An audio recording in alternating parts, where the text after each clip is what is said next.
గోదామాత నాలుగో పాసురం అర్థం వచ్చే విధంగా చాలా గొప్పగా చెప్పారు. మనం నాలుగో పాసురం అర్థం తెలుసుకునే ముందు ఈ వీడియో అబ్జర్వ్ చేయండి, ఎంత అద్భుతంగా ఉందో. విష్ణు చిత్తుల వారికి తులసీవనంలో గోదామాత ప్రకాశవంతమైన ఒక బాలిక కనిపించారు. ఆ వృత్తాంతం అంతా ఎంత గొప్పగా చూపించారు. శ్రీరంగనాథ స్వామి వారితో వివాహం అయ్యే వరకు జరిగిన ప్రాసెస్ అంతా ఎంతో అద్భుతంగా చూపించారు. ఇది చూస్తూ ఆ నాలుగో పాసురం యొక్క అర్థం తెలుసుకుందాము. గోదామాత ఈ పాసురంలో వరుణదేవుణ్ణి శాసిస్తున్నారు. గోదామాత వరుణదేవునిలో ఉన్నటువంటి పరమాత్మను దర్శించి వరుణదేవుడితో ఇలా చెప్తున్నారు. సముద్రంలోకి వెళ్ళి, సముద్రం మధ్యలోకి వెళ్ళి అక్కడ ఉన్నటువంటి నీటిని తీసుకొని ఆకాశంలోకి వెళ్ళి గర్జించు, వర్షాన్ని వర్షించు, మెరుపులు మెరువు, గర్జించు అని చెప్తున్నారు. స్వామి చేతిలో ఉన్నటువంటి సుదర్శన చక్రం ఎలా మెరుస్తుందో అలా మెరవాలి అని చెప్తున్నారు. అలా శాసిస్తున్నారు. స్వామి చేతిలో పాంచజన్యం ఉంటుంది కదా, శంఖం, అది ఎలా ధ్వని చేస్తుందో అలా ధ్వని చేయి.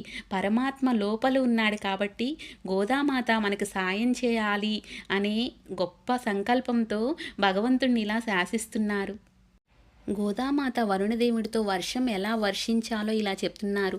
రాముల వారు రాక్షసులను సంహరించడానికి బాణాలను ఎలా తీస్తున్నారో అతివేగంగా నిర్విరామంగా రాక్షసులందరినీ చంపడానికి ఎలా అయితే బాణాలు వేశారో అలానే కరువు రాకుండా కుండపోతగా వర్షం కురవాలి అని చెప్తున్నారు.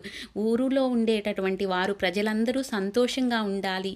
వారి పంటలు వారిని పోషిస్తాయి కదా, అలాంటి పంటలు పోషించే విధంగా వారికి వర్షాలు కావాలి అని ఎంతో గొప్పగా చెప్పారు. ఈ పాసురంలో వరుణదేవుణ్ణి ఎలా శాసిస్తున్నారంటే పరమాత్మ మీదను విశ్వసిస్తూ తన మనసులో గట్టిగా పట్టుకుంటే, హృదయంలో నిలుపుకుంటే ప్రకృతి కూడా మనకు సహకరిస్తుంది అనే అర్థం వచ్చే విధంగా ఎంతో గొప్పగా చెప్పారు.